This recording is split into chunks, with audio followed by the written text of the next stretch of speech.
Buenos días, ¿cómo están? Vamos a tener una clase hoy relacionada con el proceso de constitución de empresas. Eh, bueno, ya estamos un poco en la parte final del curso. Ya ustedes están avanzando su plan de negocio, ¿no? Uno tiene una idea de emprendimiento, la empieza a planificar, organiza la idea con un canvas, trabaja un poco un proceso de innovación con un design thinking y todo esto lo puede trasladar a un plan de negocio para tener un análisis completo, profundo, ¿no?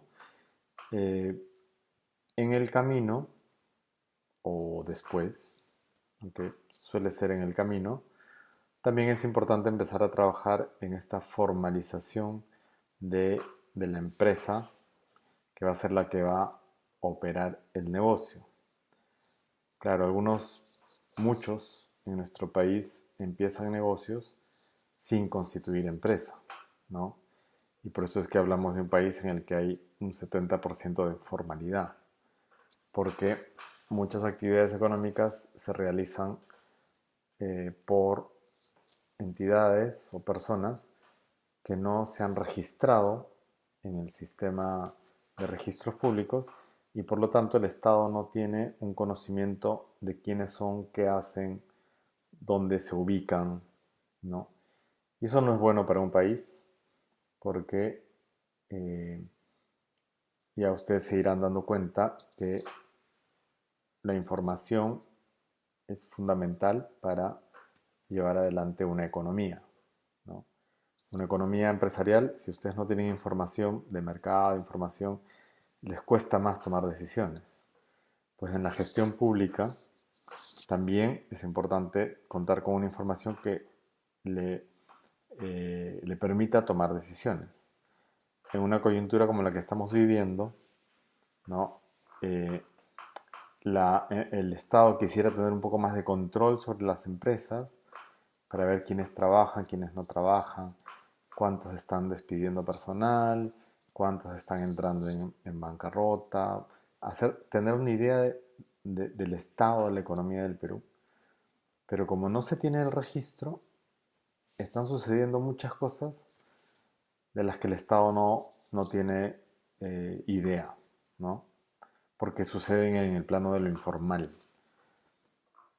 Y ahí pueden estar cerrando negocios, abriendo negocios, pueden estar moviendo dinero de un lado a otro, ¿no? Ya eso es en otros sentidos, ¿no? Por ejemplo, en lo que es todo el sistema monetario, ¿no? El tipo de cambio, el cambio de monedas en un sistema informal y no en un sistema que contabiliza los cambios de moneda. Entonces, la economía no puede tomar decisiones con esa información y por eso es importante la formalización de las empresas, ¿no?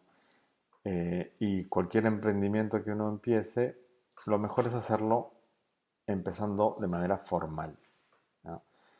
Hay emprendedores que empiezan a hacer ventas y empiezan a, a ganar dinero sin inscribirse, sin constituir una empresa. Eso no es bueno para el país, quizás sí para el emprendedor, pero para el país no es bueno. Y para el emprendedor no es bueno tampoco, o sea, inicialmente sí porque gana dinero, ¿no? Que es lo que quiere, pero tampoco es bueno porque luego cuando quiere crecer y su patrimonio no le es suficiente, tiene que ir a buscar financiamiento. Y nadie le da financiamiento a un informal, nadie formal, ¿no? Por ahí hay sistemas de financiamiento también informales, ¿no? Eh, todos los prestamistas, ¿no? Que es, más que prestamistas a veces son usureros, ¿no? Que dan dinero con altas tasas, ahí no hay ningún tipo de control del Estado y si te estafaron, ¿no? Entonces tampoco tienes respaldo por parte del Estado cuando hay un problema de estafa, ¿no? O de quiebra de denuncias, demandas, no tienes respaldo porque no eres formal. Entonces, hay muchas ventajas de ser formal, ya las hemos ido diciendo de alguna manera, ¿no? Pero hoy en día ser formal ya no es tan complicado. porque se han abierto algunos mecanismos para que las personas puedan trabajar, emprender, tener una empresa, pero de una manera mucho más sencilla, ¿no? Entonces, por eso es que empezamos viendo los dos tipos de empresas que hay. Eh, Hay empresas que se establecen a partir de una persona natural, ¿no? Eh, entonces la gente dice, ¿tú cómo trabajas? Yo trabajo como persona natural. Ese es, y se constituye una empresa como persona natural. Propiamente se dice así. Y la persona natural, digamos, busca constituirse como persona natural porque uno es un negocio no muy grande, dos, no tiene la capacidad de hacer los gastos que requieren constituir una persona jurídica. Eh, Tres, lo que va a invertir es parte de su patrimonio y le es suficiente para empezar, ¿no? Y tampoco quiere complicarse mucho la vida por ahora. Entonces, sí, si tú quieres emprender algo, por lo menos constituye tu empresa como persona natural. Eso ya te empezará a ayudar, ¿no? Porque empezarás a tener un historial y en la vida empresarial el historial importa. Eh, entonces, tú puedes ir y este trámite también es muy sencillo. Luego vamos a ver que constituir una persona jurídica hay que hacerlo en una notaría y sigue una serie de etapas. Constituir una empresa como persona natural tienes que ir solamente a la SUNAT. Vas a la SUNAT con tu DNI, un recibo de agua y luz que demuestre la dirección en la que vives, ¿no? Y con eso puedes registrarte directamente en la SUNAT como persona natural. Te van a asignar un registro único de contribuyente, probablemente estés en un registro único simplificado, es decir, tu, tu obligación de hacer reportes financieros, contables, es baja, ¿no? La, la tasa, las exigencias tributarias también son bastante más bajas, porque evidentemente eres un negocio pequeño. Y esas son las ventajas de constituir una persona natural. Pero ya estás registrado ante la SUNAT y van haciendo un seguimiento de tus, de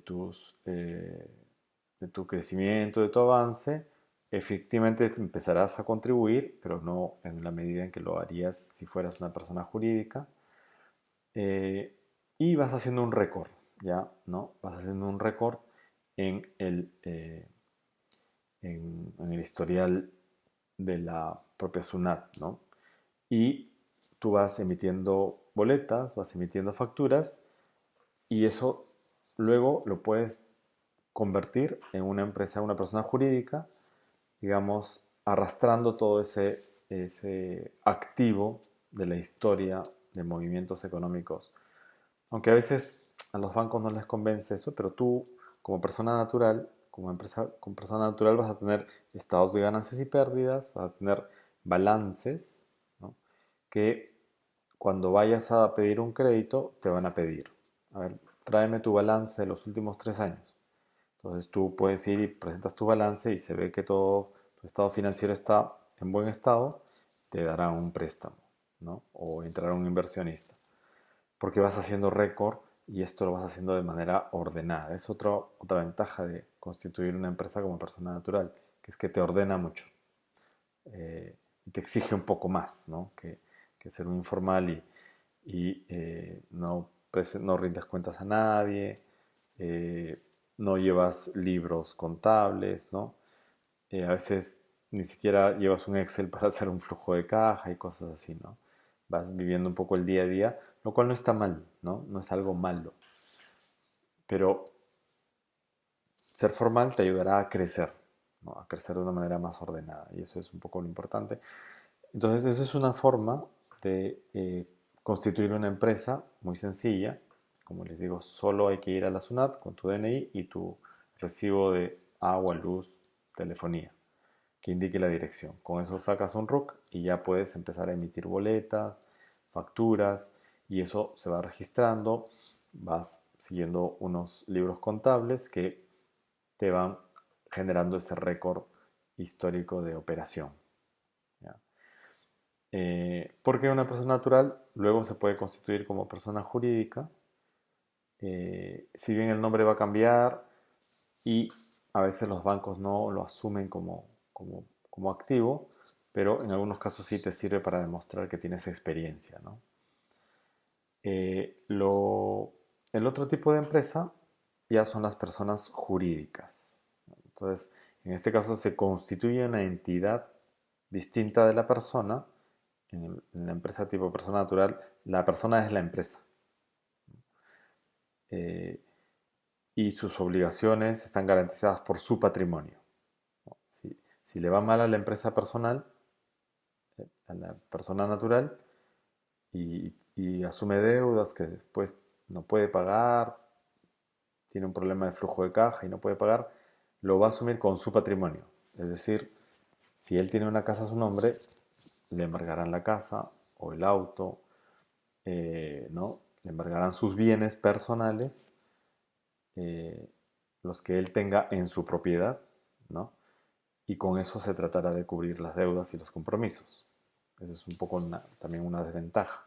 Pero como no es muy grande, ahí es donde el riesgo se controla, ¿no? En una persona jurídica se crea una entidad que tiene derechos particulares. Yo no soy abogado, por si acaso, ¿no? Soy ingeniero, pero uno va aprendiendo estas cosas en el camino. Pero tengo muy buenos amigos abogados que me ayudan cuando hay que hacer preguntas, ¿no? Y mi hermano también es abogado, que de vez en cuando hay que llamarlo por temas de registros públicos, o bueno, ahora está en Indecopi, por temas de propiedad. Hay que tener siempre un amigo abogado, un buen amigo médico, ¿no? Y por ahí dicen un buen amigo militar, ¿no? De vez en cuando, o policía. Esas personas a las que le haces la llamada, ¿no? Cuando tienes problemas. Entonces, eh, se constituye una entidad distinta a las personas, que tiene derechos propios, derechos establecidos por la legislación de sociedades. La Ley General de Sociedades establecen los derechos, cómo el Estado protege a esta nueva entidad que es una empresa. Y también qué compromisos y qué obligaciones asume esta entidad. Qué obligaciones tiene con el Estado, con sus trabajadores, con la sociedad. Todo eso es parte de lo que esta nueva entidad tiene como una naturaleza distinta al de la persona natural. Entonces se constituye. Esa constitución hay que hacerla de manera formal y registrarla también. En el caso de una empresa tipo persona natural, se registra ante la SUNAT. Mientras que en el caso de las personas jurídicas, se registran ante el sistema de registros públicos, lo cual está regido por la Superintendencia Nacional de Registros Públicos, la SUNARP, ¿no? Entonces, eh, se constituye una entidad que tiene derechos, obligaciones, y en el caso de no cumplir con sus obligaciones, todo eso digamos, se cubre con el patrimonio que está a nombre de la empresa, ¿no? Digamos, tiene un gerente general. La empresa tiene un problema de pagos y el banco le va a embargar sus bienes. Si el carro que usa el gerente general está a nombre del gerente general, ese carro no se puede usar para cubrir esa deuda. Pero si hay un carro que se ha comprado a nombre de la empresa, ese carro sí puede asumir esa deuda, ¿no? Por eso dice, se garantizan, las deudas y obligaciones se garantizan con los bienes a nombre de la empresa, ¿no? La empresa tiene computadoras porque se compraron con una factura a nombre de la empresa. Ahí es donde sirve el registro y los sistemas de control, ¿no? Esas facturas se compraron a nombre de la empresa. Por lo tanto, estas bueno, por un lado, son un activo de la empresa, no son un activo de las personas, sino de la empresa, y eso le da valor a la empresa. Pero además, si es que tiene un problema de no cumplir con un compromiso, esas computadoras se llevan, se valorizan y se utilizan como parte de pago, ¿no? Se embargan. Entonces, y así, ¿quién se protege? Se protegen los socios, ¿no? De alguna manera. ¿Por qué? Porque ellos mantienen su patrimonio a salvo de lo que pueda pasar en la empresa. Si por A o B hay una circunstancia como la que estamos viviendo ahora, ¿no? Una pandemia, un desastre natural o un mal manejo de la empresa, y la empresa entra en una crisis económica y se declara en bancarrota, para asumir el compromiso con sus acreedores, la empresa no va a usar los bienes de los socios, ¿no? Los socios tranquilos, nos declaramos en bancarrota y todas las deudas que tengamos con los bienes de la empresa. Entonces ahí empiezan a llegar los acreedores, ¿no? A ver, el mayor acreedor es el que tiene, digamos, primera opción, o sea, al que le debe más la empresa, al momento de declararse en liquidación o en bancarrota, este es el que tiene la primera opción de hacerse con los bienes que son patrimonio de la empresa. Pero bueno, ahí sucede de todo, ¿no? Entonces, estos son los dos tipos de empresas. Vamos a empezar a hablar mucho más de las empresas jurídicas, de las personas jurídicas. La persona natural es muy sencillo, registro en la SUNAT. Las personas jurídicas sí pasan por un proceso de constitución un poco más amplio, pero ahí lo estamos resumiendo en esos 6 pasos para constituir una empresa. No es difícil. Sí, hay que tener paciencia, hay que tener un poco más de capital, eh, paciencia para empezar a llenar formularios. Todo empieza muy bonito con la búsqueda y reserva del nombre, ¿no? Que es, yo debo haber constituido, la primera vez que constituí una empresa fue en 2002. Wow, ¿cuánto tiempo ha pasado? 18 años. Y claro, estábamos constituyendo una empresa, sucursal de una empresa española, y ahí empecé a aprender sobre estos temas, ¿no? Entonces, consulté al amigo abogado y me dijo, no, tienes que ir primero a la SUNARP a hacer la búsqueda y reserva de nombre, porque tú quieres constituir una persona jurídica que va a tener un nombre, ¿no? Con la cual se le va a identificar. Entonces tienes que ir a buscar si ese nombre eh, nadie lo está usando, ¿no? Y por lo tanto tú puedes empezar a usarlo. Entonces uno va a registros públicos, pide, ¿no? Quiero hacer una búsqueda y reserva de nombre. Eh, Te van a dar tu fórmula. Bueno, ahora todo es electrónico, ¿no? Yo estoy ahí en la imagen, van a ver esas fichitas que uno llenaba hace 20 años, ¿no? Hace 18 años. Entonces, ahí tú tienes que se,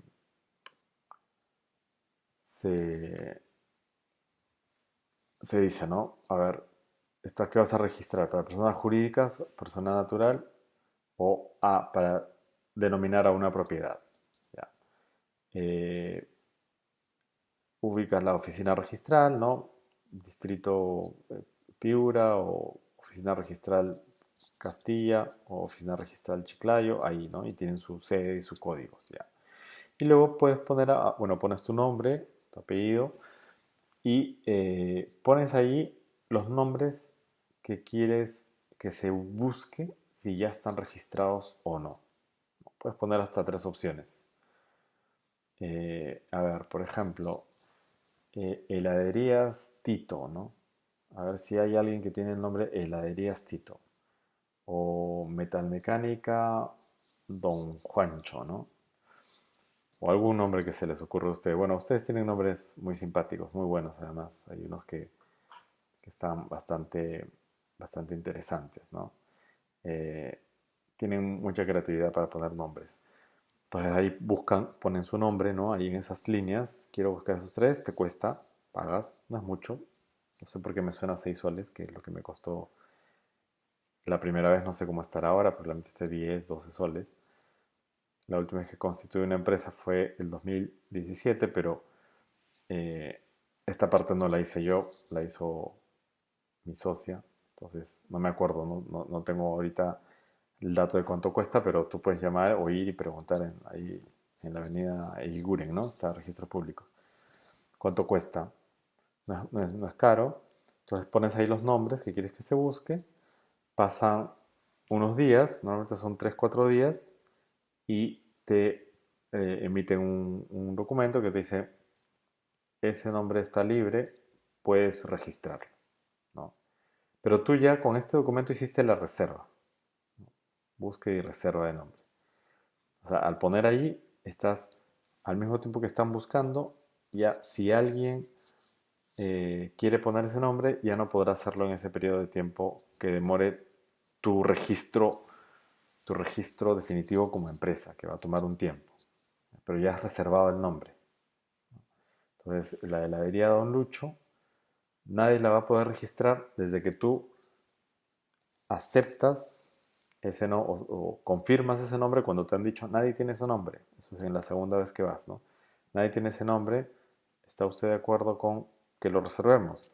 Sí, resérvenlo por favor.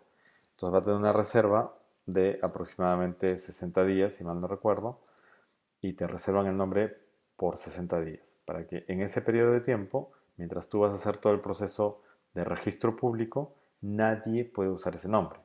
Entonces, si a los 3 días que tú reservaste el nombre viene otro y dice, yo quiero poner heladerías Don Lucho, cuando haga su búsqueda le van a decir, no señor, no puede. Así aún tú no estés registrado. ¿Ya? Así es como funciona. Entonces, ese es el primer paso, ir a la SUNAR, hacer tu búsqueda y registro de nombre. Luego, que es distinto de registrar tu marca, ¿eh? Es el registro de la marca se hace ante Indecopi. Aquí estamos hablando del registro, la constitución de la empresa. Es otra cosa que también será importante que hagas, ¿no?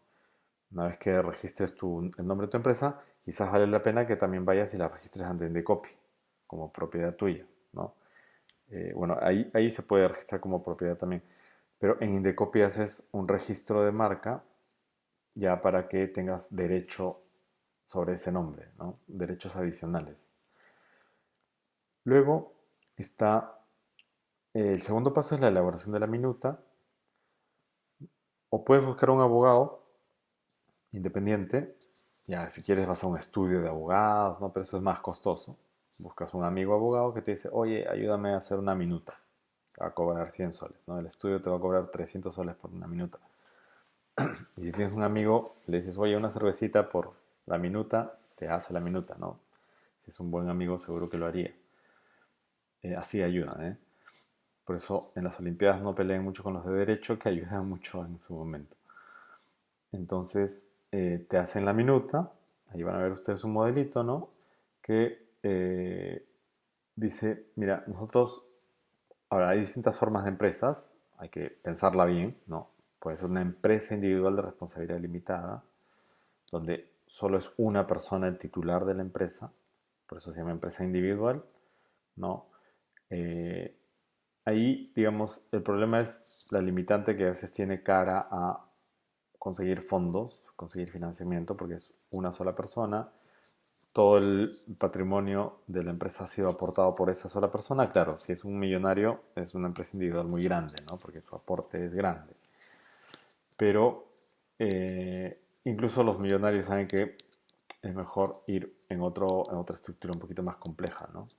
Porque como no sabe todo, no maneja todo, es mejor crear otro tipo de empresa. Pero una mediana empresa que está empezando, que ha sido una persona natural y ahora quiere tener un poco más de capacidad de conseguir financiamiento, de ya no, de que sus obligaciones no sean cubiertas con su patrimonio, sino el que esté a nombre de la empresa, va y constituye una empresa individual de responsabilidad limitada.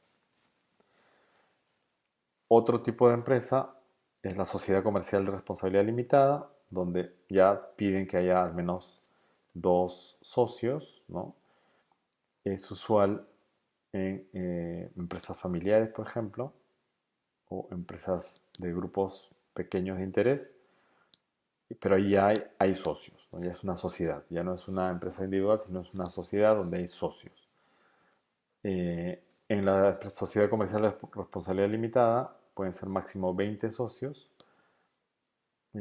pero nuevamente eh, su patrimonio está limitado por los patrimonios de los socios, ¿no? Y tienen ese tipo de limitación. Luego está la sociedad anónima cerrada, es un tipo de sociedad en la que ya hay un mínimo dos socios, máximo, en la sociedad comercial máximo tres, en la sociedad, no, perdón, 20 también, en la sociedad colectiva es que son máximo tres. Estoy nombrando aquí las más relevantes. En la sociedad anónima cerrada, mínimo dos socios, máximo 20 socios. Eh, ya puede tener un directorio. ¿No? La sociedad anónima cerrada, la sociedad comercial responsable limitada no tiene que tener un directorio, basta que se asigne un administrador, un gerente general, mientras que la sociedad anónima cerrada sí puede tener un directorio que se inscribe como directorio en la minuta y luego en los estatutos, y esto se eleva al registro público.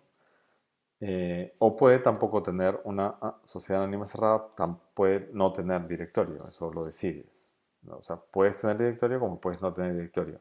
Esa es la diferencia de la sociedad anónima cerrada. Son hasta 20, mientras que en la sociedad comercial de responsabilidad limitada eh, pueden ser hasta 20 también, pero no es necesario y no hay posibilidad de constituir un directorio, sino solo un administrador, un gerente general. Ahora, la sociedad anónima cerrada tiene unos socios que se distribuyen la propiedad de la empresa y esto no se abre a otros.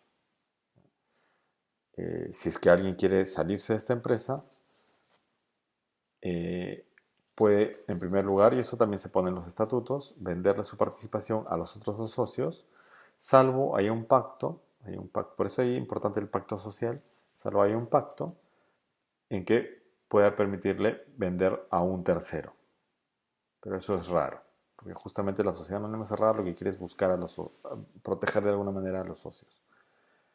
Entonces hay un pacto social en el que las personas con sus nombres, sus DNIs, están de acuerdo en constituir una persona jurídica. Así empieza a describirse una minuta, ¿no?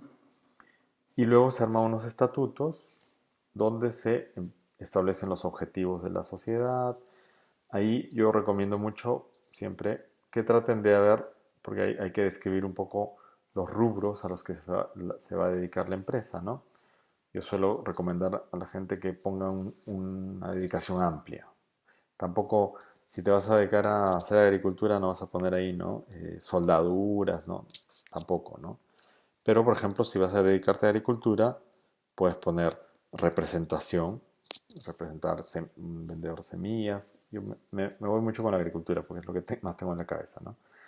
Pero puedes representar a una empresa que vende herramientas, puedes representar a una empresa que distribuye fertilizantes, pero también pones ahí, ¿no? Representaciones, pones operaciones agrícolas, compra y venta de productos agrícolas, procesamiento de productos. Entonces, pones una gama amplia de acciones dentro de tus estatutos, de tal manera que, digamos, los rubros a los que te puedes dedicar sea amplio también, ¿no? Hay un problema, puedes crecer estableciendo unidades operativas distintas, porque ya está establecido en tu estatuto y esto está registrado, ¿no? Si tú pones, no, solo me voy a dedicar a vender hamburguesas y luego cuando quieras vender hamburguesas de lenteja, ¿no? Y luego cuando quieras vender hamburguesas de frijoles o quieras vender otro tipo de productos para vegetarianos, no vas a poder hacerlo porque, o sea, puedes hacerlo, pero si tienes algún tipo de problema va a ser un poco un agravante que tú hayas estado dedicándote a una actividad que no está establecida en tu estatuto, ¿no? Entonces, se hace el pacto social, se escriben los estatutos estableciendo cuál es el rubro del negocio. Entonces, incluso yo les recomiendo que pongan importación de bienes relacionados con exportación, ¿no? De bienes relacionados con la agricultura, por seguir con el ejemplo, ¿no? Comercialización, producción, ¿no? Procesamiento, envasado, una serie de acciones que tú puedes hacer en un mismo rubro general que es agricultura, ¿ya? Por poner el ejemplo.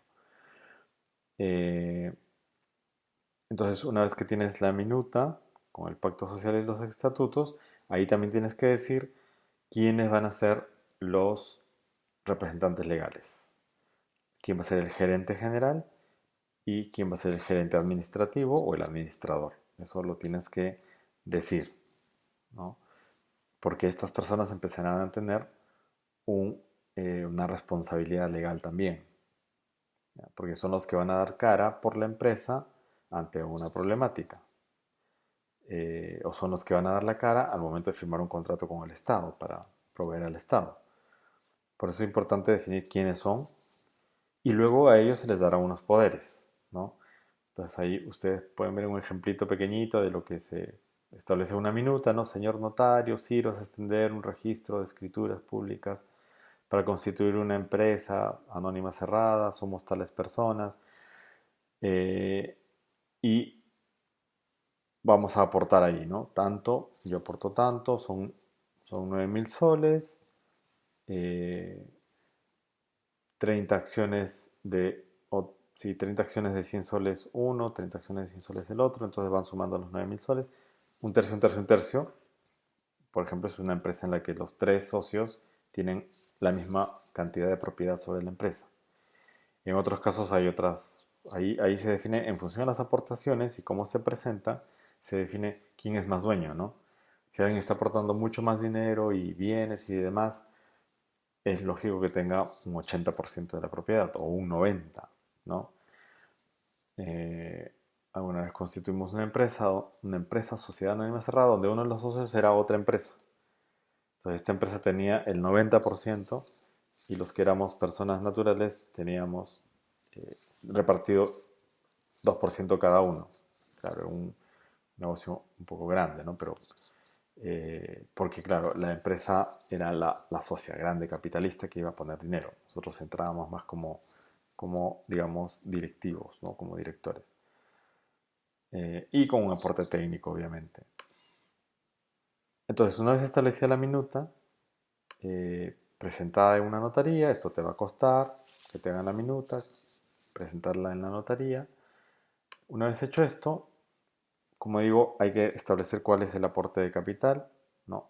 Puedes aportar dinero o puedes aportar bienes. Y no necesariamente tienes que poner en la minuta todo el dinero que van a aportar los socios, ¿ya? En este momento no digamos, ya tienen entre todos $1,500,000 para aportar. Quizás si no quieren de alguna manera que esto sea muy público, pueden decir, ya, tú aportas 500, tú aportas 500 soles. Constituyamos la empresa con 1.000 soles de aporte. Porque lo importante va a ser que yo tengo el 50% de la propiedad y tú tienes el 50%. Entonces ahí registran, ¿no? Es un aporte total de 1.000 soles, ¿no? 500 soles aportado por la persona tal, 500 soles aportado por la persona tal, por lo tanto tienen una propiedad del 50% cada una. Ya está. Ahí no la gente, digamos, los registros públicos no se han enterado que están poniendo 2 millones de soles, ¿no? Pero un poco también por discreción y seguridad, ¿no? Y luego, ¿qué hacen? Constituyen la empresa. Ahí es el momento en que hay que ir al banco también. Hay que ir al banco, abrir una cuenta corriente con los datos de la reserva de nombre que te ha dado registros públicos. Ya te ha entregado un documento en el que establece que estás en proceso de constitución de una empresa. Con ese documento vas al banco. Con eso puedes abrir una cuenta corriente. La cuenta corriente a nombre de quienes están figurando como representantes legales, y ahí se introduce el dinero que consta en el aporte de capital, ¿no? Se deposita, entonces ya uno va con el voucher del depósito y eso se va adjuntando al expediente, ¿no? Entonces vuelves al notario y dice, ya aquí está mi cuenta de corriente abierta con el depósito de los 500 soles por parte de uno de los socios y 500 soles por parte de los otros socios. Ya tenemos los 1.000 soles que estamos diciendo que estamos aportando aquí en la minuta. Perfecto, entonces, ahora, no solo se aporta dinero, también se puede aportar bienes, ¿no? Ya, yo no tengo dinero, pero tengo un terreno. Yo aporto mi terreno. ¿Y cuánto vale eso?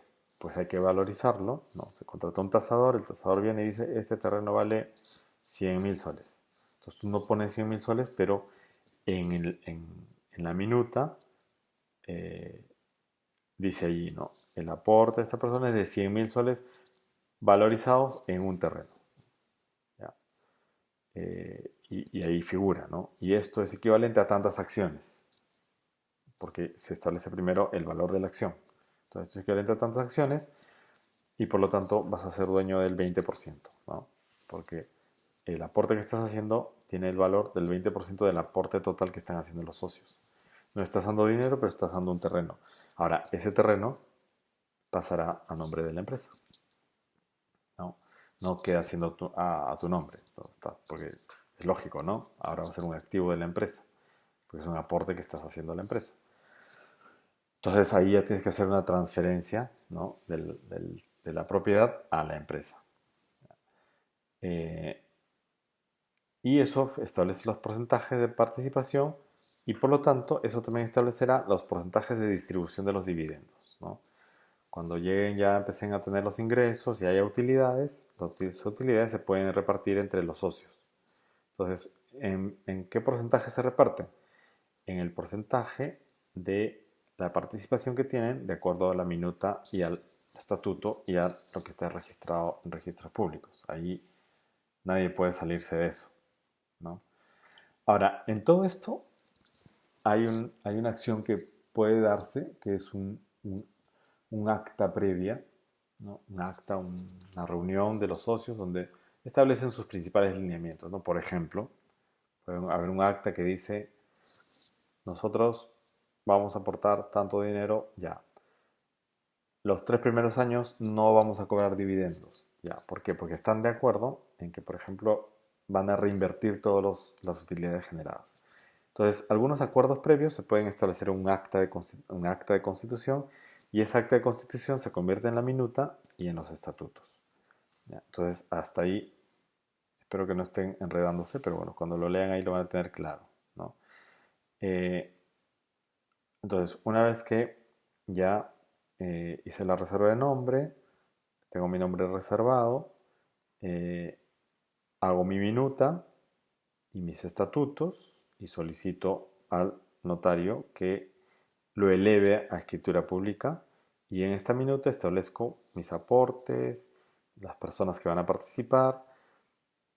Si son casados, ahí también tienen que firmar las esposas, porque y lo primero que te van a pedir es tu DNI. Tú vas a constituir una empresa, usted es casado, su esposa también tiene que firmar. ¿Por qué? Porque sobre todo, y ahí vienen un poco algunas complicaciones, si las personas casadas se han casado con bienes compartidos, ¿no? Cuando te cases, tienes que decidir eso, que la gente no piensa mucho en eso y se casan con bienes compartidos. Por lo tanto, cualquier cosa que compren dentro del matrimonio les pertenece a los dos. Y todo el patrimonio ya no es de uno, sino es de la familia, ¿no? Por lo tanto, si va a haber una aportación para constituir una empresa, es la familia la que aporta. Y por lo tanto, tanto el cónyuge como la cónyuge tienen que estar de acuerdo en ese aporte y por lo tanto imprimir sus firmas en la minuta, ¿ya? Por eso es que la gente que tiene mucho dinero, cuando se casa, a veces se casan por bienes separados, ¿no? Nos casamos, pero lo que yo compre es mío y lo que tú compres a tu nombre es tuyo. Y si yo constituyo la empresa, yo puedo poner mis bienes a esa empresa y mi dinero, ¿no? Porque cada uno maneja su propia cuenta. Entonces, eso sucede. De hecho, en las grandes empresas familiares, cuando algún hijo de los dueños se va a casar, se le exige eso, ¿no? Mira, está bien, cásate, todo lo que quieras, que vive el amor, pero te casas por bienes separados. Porque tú eres miembro de la familia que es dueña de esta empresa y eres heredero del dueño, por lo tanto, si el dueño se muere, tú heredarás. Pero si te casas por bienes compartidos, el dueño se muere y los dos heredarán. Y a veces las relaciones familiares son complejas y de pronto la esposa del dueño no quiere mucho a la nuera y no quiere que, el dueño tampoco, ¿no? Y no quiere que sus bienes, su patrimonio pasen a manos de la nuera, por ejemplo. O del yerno, ¿no? También pasen, a ambos sentidos, ¿no? Este yerno es un ocioso que no trabaja nada, se está casando con mi hija, que es sujeta a herencia de todo nuestro patrimonio familiar y empresarial. No, este es un vago, no quiero que se casen con bienes compartidos, bienes separados. Así funciona, ¿no? Y hay cláusulas y todo un tema. Entonces, en la minuta, si las personas son casadas, al momento de constituir la empresa, tienen que firmar también los cónyuges. Entonces, luego viene la elaboración de la escritura pública, ¿no? El notario emite un documento en el que eleva a escritura pública la minuta con sus respectivos estatutos. Es decir, el notario es quien presenta a los registros públicos y le dice, estas personas quieren constituir esta empresa, sírvase a registrarlas. Eso es en resumen lo que dice, ¿no? Y esa solicitud del notario va respaldada por la firma de los socios. Los socios firman. Y si están casados, firman también los cónyuges, ¿no? Entonces el notario ya a partir de ahí hace ese trámite, ¿no? El notario envía toda la documentación a registros públicos, que es el punto número 5. Registros públicos recibe la documentación, ve que está todo completo, ve que está la cuenta, ve que está el nombre reservado, ve que las personas no tienen problemas con la justicia eh, eh, y emiten un título, ¿no? Emiten un título que se le otorga a los socios, ¿no? Ese documento es importante donde dice, ¿no? Se registra la empresa Heladería Don Lucho eh, en tal asiento, en tal folio, ¿no? Y ahí está toda la copia de la minuta, el estatuto, todo. Por lo tanto, si hay algún tipo de problemas, rápidamente se puede saber quiénes son, con qué nivel de propiedad, dónde viven, todo eso, ¿no? Entonces, la SUNAR lo inscriben en todo el sistema de registros públicos. Entonces, a partir de entonces, también eso se compagina con la SUNAT y se compagina con otros sistemas de información para saber que hay una empresa que se llama Heladería Don Lucho que está registrada y que por lo tanto goza de los derechos de una persona jurídica, pero también debe cumplir los deberes y obligaciones que una persona jurídica en ese tipo de rubro deben cumplir. Ya está. Entonces sale el título y se le entrega a los representantes legales, ¿no? Ya tenemos nuestra empresa constituida, es un título. Así como tú tienes tu título de propiedad que dice, esta casa le pertenece a Juan, el título dice, esta empresa le pertenece a Juan Ernesto, si fuera una sociedad anónima o una sociedad comercial, ¿no? Porque son socios. Si es una persona, una empresa individual, esta empresa le pertenece a nombre de la persona, ¿no? Que es además el gerente general, el administrador de la empresa. Si fuera una empresa individual de responsabilidad limitada.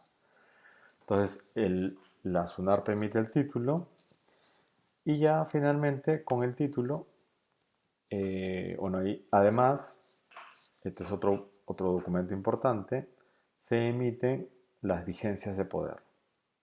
Es decir, la SUNARP, en vista del título que se está registrando, los apoderados, los socios, y los que se han asignado como gerente administrativo, gerente general o como representantes legales, a ellos se les da un certificado que dice, estas personas tienen el poder para actuar en nombre de la empresa. Eso es. Eso es para firmar contratos, ¿no? Para hacer ventas, para comprar bienes, ¿no? ¿Quieren comprar el nombre de la empresa? Tiene que venir el apoderado. Y el apoderado es aquel que tiene el certificado o la vigencia de poder. ¿Ya? Entonces, cualquier compra que se haga a nombre de la empresa tiene que ser el apoderado. Y así se registra ese bien. Yo quiero comprar un carro a nombre de la empresa. Entonces, quien firme las actas de compra y venta tiene que ser el apoderado. Como el apoderado firmó, cuando registren ese carro, también en la SUNARP, estará la copia de la vigencia de poder y dirá, la persona tal, que es representante legal con su certificado de vigencia de poder y es dueño de esta empresa, está comprando este bien para la empresa. Entonces así el bien quedará registrado como un bien de la empresa, ¿no? Entonces, por eso es importante definir bien quién va a ser el representante legal o los representantes legales de los socios, porque pueden ser 20 socios y solo uno va a ser el gerente general y uno va a ser el gerente administrativo. Que pueden ser socios o pueden no ser socios, ¿no? Los socios pueden decidir, no, nos asociamos, creamos una sociedad anónima cerrada, pero asignamos a dos personas no socias como gerente y administrador. Entonces, esas dos personas no socias tienen una vigencia, tienen un poder que lo otorgan los socios, ¿no? Porque es en este caso, ¿no? Y ellos, este gerente y este administrador, con ese poder que le otorgan los socios, pueden hacer compras, ventas a nombre de la empresa, porque son los apoderados, aunque no sean socios, ¿ya? Entonces es parte de las variantes que puede haber en este tipo de registros, que las empresas utilizan para poder movilizarse, para hacer sus actividades de la mejor manera, ¿no? Por eso siempre es bueno tener un acompañamiento legal que te van dando todas esas orientaciones.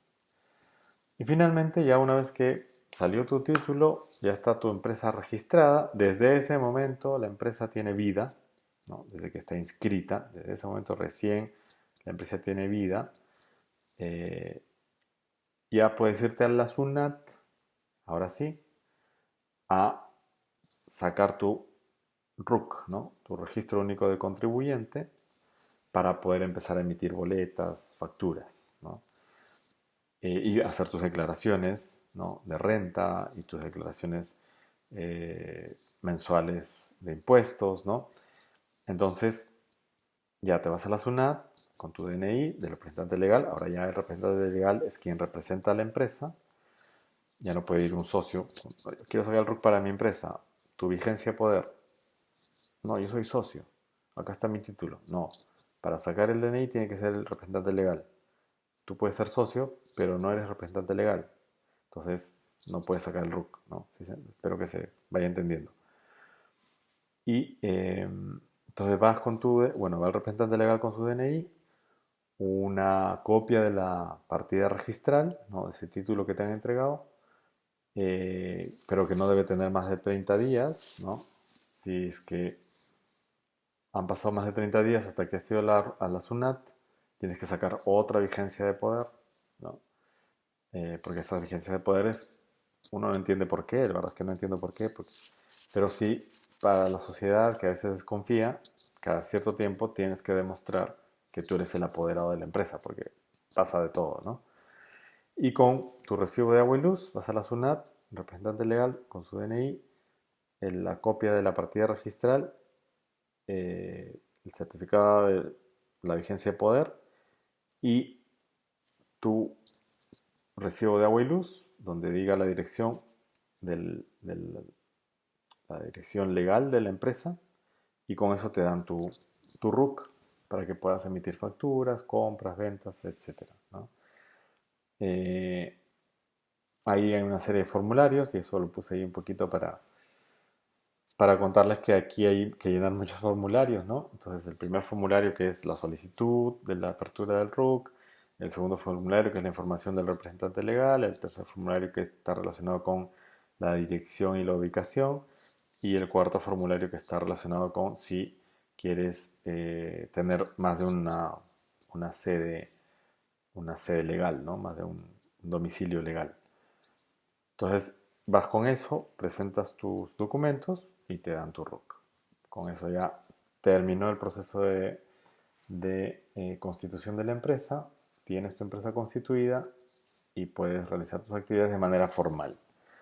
Entonces, como les digo, eso tiene sus ventajas para el país, para la empresa, porque ahora puede ir a un banco con un RUC, con un, eh, con un sistema claro de contabilidad, ¿no? Estableciendo bien quiénes son los propietarios, cuál es el capital social de la empresa, harán estados financieros, estos estados financieros los presentarán al banco, el banco les dará créditos a nombre de la empresa, no a ustedes, y si la empresa le va mal, el compromiso lo asume la empresa. Entonces, hay una serie de beneficios para formalizarse, que sí es verdad que tiene costo. Ser formal cuesta más que ser informal, porque ya han visto que hay que hacer todos estos trabajos, hay que gastar un poco, bueno, más o menos se gastan 1.200 soles en todo un proceso de constitución de una sociedad anónima cerrada, entre la minuta, entre el registro, los formularios y todo esto, más o menos entre 800 y 1.200 soles, dependiendo de la notaría. eh, Cuesta ser formal y luego hay que pagar impuestos, ¿no? Eso es parte del costo, pero eso es por el bien del país también, ¿no? Y por uno estar más tranquilos porque está haciendo las cosas conforme manda la ley. Y no vive un poco asustado a ver si en algún momento me caen y me ven que mi comercio no está regulado y no tengo ningún tipo de permisos. Para pedir permiso a la municipalidad para tener una licencia de funcionamiento tienes que ser formal, ¿no? No necesariamente una empresa sociedad anónima, también puedes hacerlo como persona natural. Tú puedes poner tu tienda de vender de celulares, constituyes tu empresa como persona natural y con eso te van a dar la licencia de funcionamiento, ¿no? Lo importante es que estés formal, ¿ya? Y eso es un poco en el emprendimiento, a veces no se quiere porque se piensa que es un costo. Sí, efectivamente es un costo, pero es por un bien, ¿no? Hay un beneficio detrás de ese costo, que es la posibilidad de crecer, de conseguir financiamiento, de trabajar ordenadamente, de contribuir también con el desarrollo de la sociedad, del país, ¿no? Entonces, eso es importante sopesarlo. Ya ven que no es un tema muy complejo y es lo que quería ver el día de hoy como complemento a las herramientas que estamos viendo y que tienen que ver con estos temas de emprendimiento. Muy bien, entonces muchísimas gracias por su atención. La próxima semana tendremos mentorías, ¿ya? Así que ahora mismo empezaré a recibir las propuestas de horarios. No son obligatorias, ya les he dicho, pero aprovecharemos esas 4 horas para que ustedes vayan avanzando con sus trabajos y los que deseen podemos tomar media hora para conversar un poco y algunas dudas que tengan. Bien, entonces la próxima semana tenemos mentorías. Gracias, nos estamos viendo la próxima semana.